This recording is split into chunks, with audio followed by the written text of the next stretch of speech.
Oh, sige. Galing yan kay Mama China. Sige, open mo.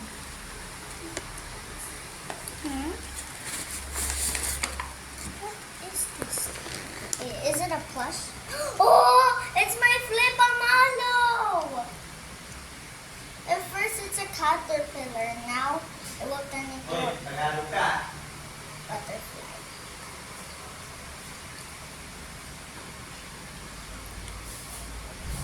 This one's first. Caterpillar muna bago nagiging butterfly, di ba? Yes. Now come in there. Come in. Come on. Is it flat? Hindi ka marunong eh. Ayan na, okay na. Bibigyan mo ng cake yung bata. Hotcake. Ano mo yung bata? Ayan, okay na. Oh, ano sasabihin mo kay Mama China? Thank you. Here's the other one.